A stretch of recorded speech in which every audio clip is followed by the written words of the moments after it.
നമസ്കാരം. തെക്കുവടക്കിലേക്ക് വീണ്ടും സ്വാഗതം. ഞാൻ വി കെ ചെറിയാൻ ഡൽഹിയിൽ നിന്നും, എൻ്റെ സീനിയർ സുഹൃത്ത് ശ്രീ മാധവൻകുട്ടി നാട്ടിൽ നിന്നും.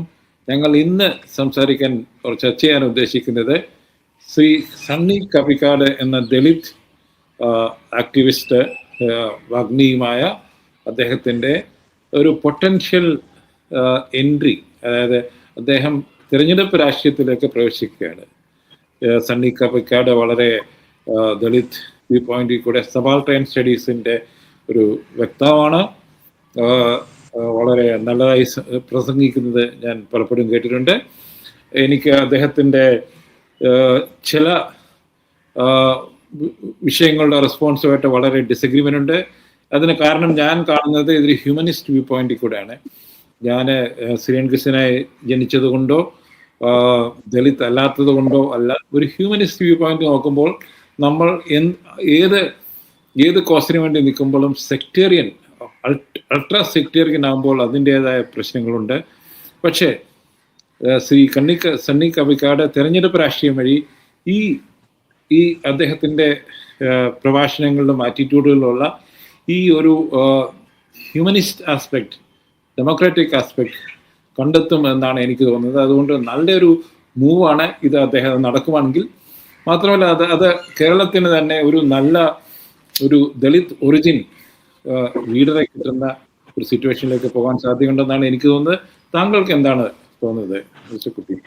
ഒന്ന് ചെറിയാൻ, ഇപ്പോഴും ഇത് ഒരു പത്രമാധ്യമങ്ങളുടെ വാർത്തയായിട്ട് മാത്രമേ ഇത് വന്നിട്ടുള്ളൂ. അതായത് ഞാൻ സണ്ണി എന്ന് വിളിക്കാനുള്ള സ്വാതന്ത്ര്യം എടുക്കുകയാണ്. അദ്ദേഹവുമായിട്ട് നിരവധി വേദികൾ പങ്കിട്ടതിന്റെ സ്വാതന്ത്ര്യത്തിൽ സണ്ണി ഇതുവരെ താൻ ഇങ്ങനെ ഒരു രാഷ്ട്രീയ പ്രവേശനത്തിന് തയ്യാറാണ് എന്ന് സണ്ണി ഇതുവരെയായി ഔദ്യോഗികമായി പറഞ്ഞിട്ടില്ല. എന്നാൽ മാധ്യമങ്ങളിലൂടെ, വിശ്വസനീയമായ കേന്ദ്രങ്ങളിലൂടെ, കോൺഗ്രസ് കേന്ദ്രങ്ങളിലൂടെ അദ്ദേഹത്തെ വൈക്കത്ത്, അതായത് സംവരണ സീറ്റ്, അത് മറക്കണ്ട, എല്ലാ കാര്യങ്ങളും ശ്രദ്ധിക്കണം. ഇത് വളരെ പ്രധാനപ്പെട്ട, ഇത് നടക്കുകയാണെങ്കിൽ ഇത് വളരെ രാഷ്ട്രീയത്തിൽ വളരെ പ്രധാനപ്പെട്ട ഒരു കാര്യം തന്നെയാണ്. അത് ചുരുക്കി കാണണ്ട. സണ്ണി കപ്പിക്കാടിനെ പോലെ കോൺഗ്രസ് രാഷ്ട്രീയത്തിൽ വിശ്വസിക്കാത്ത,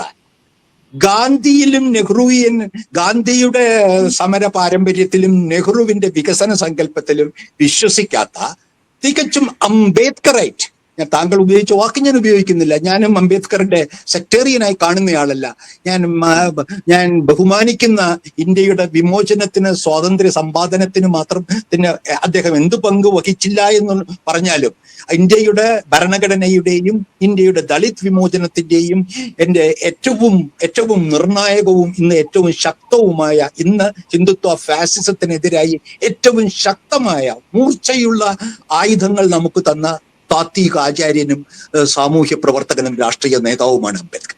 ആ അംബേദ്കറൈറ്റ് ഇത് നിങ്ങൾക്ക് പൂർണ്ണ അർത്ഥത്തിൽ അംബേദ്കറൈറ്റ് എന്ന് സൈദ്ധാന്തികമായി അതിൽ വിശ്വസിക്കുന്ന സണ്ണി കപ്പിക്കാടിനെ പോലെയുള്ള കേരളത്തിൽ ധാരാളം കേൾവിക്കാരും വായനക്കാരുമുള്ള ഒരു പൊതുബുദ്ധിജീവി, UDF, കോൺഗ്രസ് നയിക്കുന്ന മുസ്ലിം ലീഗ് ഭാഗമായുള്ള UDFന്റെ പിന്തുണയുള്ള സ്വതന്ത്ര സ്ഥാനാർത്ഥിയായി വൈക്കത്ത് മത്സരിക്കുകയാണെങ്കിൽ, വൈക്കത്തിന് വളരെ ചരിത്ര പ്രാധാന്യം ഉണ്ടല്ലോ ചെറിയാന്ന്, നമ്മൾ വൈക്കം സത്യാഗ്രഹം അവിടെ തുടങ്ങുന്നു. അപ്പൊ ഇതിന്റെ കേരളത്തിന്റെ രാഷ്ട്രീയത്തിൽ സണ്ണി കപ്പിക്കാട് വൈക്കത്ത് സംവരണ സീറ്റിൽ കോൺഗ്രസ് പിന്തുണയുടെയും മുസ്ലിം ലീഗ് പിന്തുണയുടെയും മത്സരിക്കുകയാണ്, കമ്മ്യൂണിസ്റ്റ് പാർട്ടിയുടെ സ്ഥാനാർത്ഥിക്കെതിരായി മത്സരിക്കുകയാണെങ്കിൽ അത് കേരളത്തിന്റെ രാഷ്ട്രീയത്തിൽ ഒരു പ്രധാന സംഭവം തന്നെയാണ്.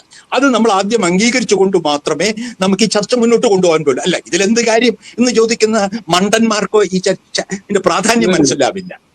അത് തന്നെയാണ് ഇതിന്റെ ഇമ്പോർട്ടൻസും താങ്കൾ പറയുന്നത് തന്നെയാണ്. അതാണ് ഇതിന്റെ ഇമ്പോർട്ടൻസ്. അപ്പൊ അതിനെന്താണ്, അതിന് സാധ്യമാണോ? അത് പ്രശ്ന ജടിലമാണ്. അതും നമ്മൾ കാണണ്ട. അങ്ങനെ എളുപ്പത്തിൽ സണ്ണി കപ്പിക്കാട് വേറെ ഏതെങ്കിലും അൻവറിനെ CPM നിർത്തിയ പോലെയോ, അല്ലെങ്കിൽ TKC വടുതലയെ കരുണാകരൻ രാജ്യസഭയിലേക്ക് അയച്ചതുപോലെയോ, സുകുമാർ അഴീക്കോടിനെ നിർത്തിയ പോലെയുള്ള ഒരു ഗസ്റ്റർ അല്ല 2025 കേരളത്തിൽ സണ്ണി കപ്പിക്കാട് പ്രതിനിധാനം ചെയ്യുന്നത് ഒരു മിലിറ്റന്റ് അംബേദ്കറൈറ്റ് ഫിലോസഫിയും തത്വശാസ്ത്രവും പ്രയോഗവുമാണ്. അദ്ദേഹത്തിന്റെ ആരാധകർ മുഴുവൻ അത്തരത്തിലുള്ള സൈദ്ധാന്തികമായി അദ്ദേഹത്തിന്റെ പക്ഷം ചേർന്നവരാണ്. അദ്ദേഹം പ്രശസ്തനാവുന്നത് അതിന്റെ പേരിലാണ്. അദ്ദേഹം ഒരു പ്രതിനിധാനം ചെയ്യുന്ന തത്വശാസ്ത്രവും പ്രയോഗവും UDF-നും LDF-നും എതിരാണ്. താങ്കളെ എനിക്കറിയുന്നത് കൊണ്ട് പറയുകയാണ്. കോട്ടയത്തുകാരനാണ്. അദ്ദേഹത്തിന്റെ സ്വാധീന മേഖല മധ്യ തിരുവിതാംകൂറാണ്. കോട്ടയം നമ്മുടെ MG യൂണിവേഴ്സിറ്റിയിൽ നിന്ന് 1ാം റാങ്കിൽ ഫിലോസഫി പാസ്സായ ആളാണ്. ഇനി പലരും ഇപ്പോഴും സവർണർക്ക് ഇപ്പോഴും സണ്ണി കപ്പിക്കാടിനെ മുഴുവൻ അറിയില്ല. അംബേദ്കറൈറ്റ് ഫോളോവേഴ്സിന് അദ്ദേഹത്തെ നല്ലോണം അറിയാമെങ്കിലും എന്നെയും നിങ്ങളെയും പോലുള്ള സവർണ ക്രിസ്ത്യാനിക്കും സവർണ നായർക്കും ആരാണ് സണ്ണി കപ്പിക്കാടെന്ന് അറിയില്ല. അദ്ദേഹം MG യൂണിവേഴ്സിറ്റിയിലും തത്വശാസ്ത്രത്തിൽ 1ാം റാങ്കോടുകൂടി പാസ്സായിട്ട് ഏതോ ചെറിയ സർക്കാർ ജോലി ചെയ്തുകൊണ്ട് അംബേദ്കറൈറ്റ് പ്രസ്ഥാനത്തിൽ 80കൾ മുതൽ സജീവമായി നിൽക്കുന്നയാളാണ്. 80കളുടെ നടുക്ക്, അതായത് അംബേദ്കറുടെ ജന്മശതാബ്ദിയുടെ വർഷത്തിലാണ് അംബേദ്കറുടെ പുസ്തകങ്ങൾ മലയാളത്തിൽ ധാരാളമായി ലഭിച്ച 80കളുടെ മധ്യത്തിലാണ് കേരളത്തിൽ അംബേദ്കറൈറ്റ് പ്രസ്ഥാനം ഇത്ര ശക്തമാവുന്നത്. അതിനു മുൻപും അംബേദ്കറൈറ്റുകൾ ഉണ്ടായിരുന്നു. അംബേദ്കറിന്റെ മകൻ ഇവിടെ വന്നിട്ടുണ്ട്, അംബേദ്കർ വന്നിട്ടുണ്ട് ഡൽഹിയിൽ പഠിച്ചിട്ടുണ്ട്. പക്ഷെ കേരളത്തിൽ ഇടതുപക്ഷത്തിനും വലതുപക്ഷത്തിനും ബദലായി ഒരു അംബേദ്കറൈറ്റ് രാഷ്ട്രീയ പ്രസ്ഥാനവും ഒരു സൈദ്ധാന്തിക അല്ലെങ്കിൽ ആശയപരമായ ലോകം വികസിക്കുന്നത് 80കളുടെ അവസാനത്തിലാണ്. അതായത് മാവോയിസ്റ്റ് പ്രസ്ഥാനത്തിന്റെ അന്ത്യ കാലഘട്ടത്തിൽ. അതും ചെറിയ മറക്കരുത്. മാർക്സിസ്റ്റ് ലെനിനിസ്റ്റ് മാവോയിസ്റ്റ് ഞാനും അതിലേക്ക് വരുമായിരുന്നു. CPM-ന് ഒരിക്കലും K. വേണുവിനെ ഒരു ഇൻഡിപെൻഡന്റ് കാൻഡിഡേറ്റ് ആയിട്ട്, ഇടതുപക്ഷ ഇൻഡിപെൻഡന്റ് ആയിട്ട് നിർത്താൻ തോന്നിയിട്ടില്ല. അദ്ദേഹം എത്ര കമ്മ്യൂണിസ്റ്റ് പാർട്ടി അല്ലെങ്കിൽ കമ്മ്യൂണിസ്റ്റ് CPM-ന് വിരുദ്ധനായിരുന്നല്ലോ. അദ്ദേഹത്തെ CPM-ന് സ്വീകരിക്കാൻ ഒരിക്കലും കഴിയുകയില്ല. അദ്ദേഹം കമ്മ്യൂണിസ്റ്റ് വിരുദ്ധനും CPM വിരുദ്ധനുമായി മാറിയതിനു ശേഷം കോൺഗ്രസിന്റെ JSS വഴി കോൺഗ്രസിന്റെ സ്ഥാനാർത്ഥിയായി. അതിൽ അത്ഭുതമൊന്നുമില്ല. അദ്ദേഹം JSS-ൽ ചേർന്നു. ഗൗരിയമ്മയുടെ അതും ഇതുമായിട്ടൊരു തുലനമല്ല. അംബേദ്കറൈറ്റ്സ് വളരെ വളരെ കുറച്ചു പേര് അംബേദ്കറൈറ്റ്സ് കോൺഗ്രസുമായി അടുക്കുന്നുണ്ട് നാഷണലി. ഇപ്പം ഇവിടെ ശരൺപൂരിലെ ഒരു MP വന്നിട്ടുള്ള അവിടുത്തെ ഭീം ആർമിയുടെ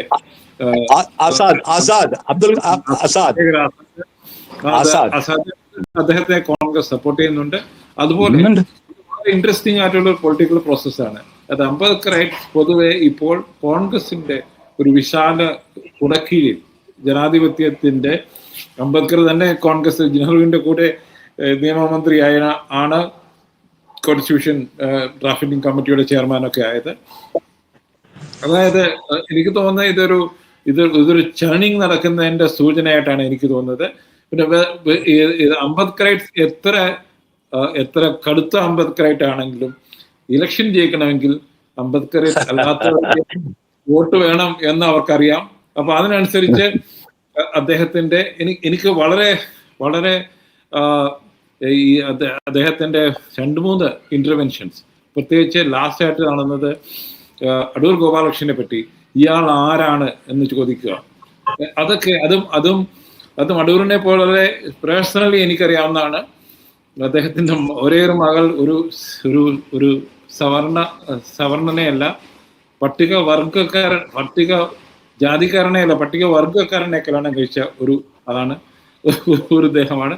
അങ്ങനെയുള്ളവരെയൊക്കെ അങ്ങനെ ചോദിക്കുക എന്നൊക്കെ പറഞ്ഞാൽ അത് എനിക്ക് തോന്നുന്നത് ഇവിടെ പലരും പറയാറുണ്ട്, being Dalit, there is a Dalit mentality of which they can't overcome, however scholar they are. അപ്പൊ ഈ ഒരു സംഗതി അതൊരു വേറൊരു വിഷയം. അടൂർ ഗോപാലകൃഷ്ണന്റെ ഇവിടെ സണ്ണി കപ്പിക്കാട് അടൂർ വിമർശനത്തിന്റെ പേരിലല്ല കേരളത്തിൽ അറിയപ്പെടുന്നത്. അദ്ദേഹം അറിയപ്പെടുന്നത് public intellectual representing Ambedkarite philosophy with a mass following in parts of Kerala. ഇതാണ്. അപ്പൊ അദ്ദേഹത്തിന്റെ വിമർശനങ്ങളുടെയും തെരഞ്ഞെടുപ്പ് പോകുമ്പോൾ അത് ആ മാസ് ഫോളോയിങ് കൊണ്ട് ഒരു തെരഞ്ഞെടുപ്പിൽ വൈക്കത്തിൽ നിന്ന് അദ്ദേഹത്തിന് ജയിക്കാൻ പറ്റുമോ? അതോ ഞാനിവിടെ പറയുന്നത് പ്ലീസ്, താങ്കൾ മനസ്സിലാക്കിയത് ഞാൻ അങ്ങനെയല്ല പറയുന്നത്. കോൺഗ്രസ് ഇദ്ദേഹത്തെ സ്ഥാനാർത്ഥിയാക്കിയത് ആശയപരമായ അംബേദ്കർ ധാരയും ഉൾക്കൊള്ളാനാണെന്നുള്ള വിഡ്ഢിത്തമൊന്നും വിശ്വസിക്കാനുള്ള പ്രായമല്ല എന്റേത്. താങ്കൾ അദ്ദേഹത്തെ തെരഞ്ഞെടുപ്പ് ജയിക്കാൻ വേണ്ടി അദ്ദേഹത്തെ ഒരു സംവരണ സീറ്റിലല്ലേ നിർത്തിയിരിക്കുന്നത്?